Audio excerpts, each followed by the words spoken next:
Hello बच्चों, चलिए आज का हमारा प्रश्न है बिंदु x बराबर 0 पर फलन fx बराबर x क्यूब का अवकलज हमें ज्ञात करना है। इनमें से कौन सा विकल्प सही है। तो यहाँ से इस प्रश्न को करने हेतु हमारे पास यहाँ से हमारी मुख्य अवधारणा रहेगी।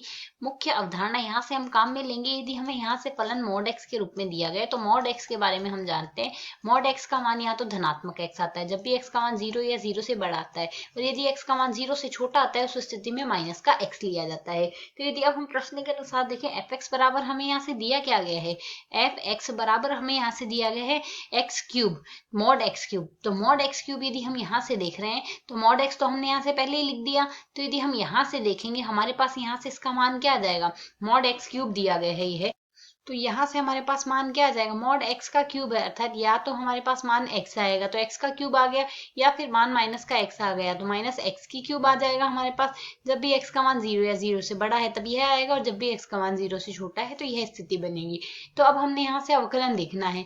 तो हम जानते हैं यदि x की घात n का अवकलन हम x के सापेक्ष करेंगे तो मान हमारे पास क्या लिखा जाएगा, n x की घात n माइनस 1। तो यदि हम यहाँ से fx के लिए f डैश x लिखेंगे तो वह क्या आ जाएगा, x क्यूब का अवकलन करेंगे तो वह तो आ जाएगा 3x स्क्वायर आ गया। दूसरी स्थिति में हम यहाँ से माइनस का 3x स्क्वायर लिख देंगे क्योंकि x क्यूब का अवकलन 3x स्क्वायर आ रहा है। यहाँ से x का मान हमारे पास यहाँ से 0 या 0 से बड़ा है उस स्थिति में है, और यहाँ से x का मान 0 से छोटा है उस स्थिति में है। तो प्रश्न के अनुसार हमने केवल अवकलज ही तो देखना है।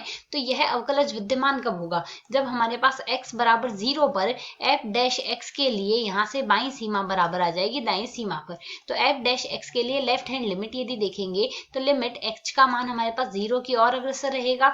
f डैश 0 माइनस h लिखेंगे हम यहाँ से। तो f डैश 0 माइनस h का मान क्या आएगा, लिमिट h का मान तो लेंगे 0 की ओर अग्रसर, h के स्थान पर हम x के स्थान पर माइनस का h रख देंगे तो 3 गुणा माइनस h का स्क्वायर आएगा। तो यदि हम इसे सरल करें h का मान 0 की ओर अग्रसर है, मान आ जाएगा 0। ठीक इसी प्रकार यहाँ से हमारे पास राइट हैंड लिमिट क्या आ जाएगी, लिमिट h का मान अग्रसर लेंगे 0 की ओर, f डैश 0 प्लस h आ जाएगा हमारे पास यहाँ से। तो इसे यदि हम सरल करेंगे तो मान आ जाएगा लिमिट h का मान अग्रसर होगा 0 की ओर, यह मान आएगा 3 गुणा में h स्क्वायर के साथ लगाएंगे हम यहाँ से माइनस।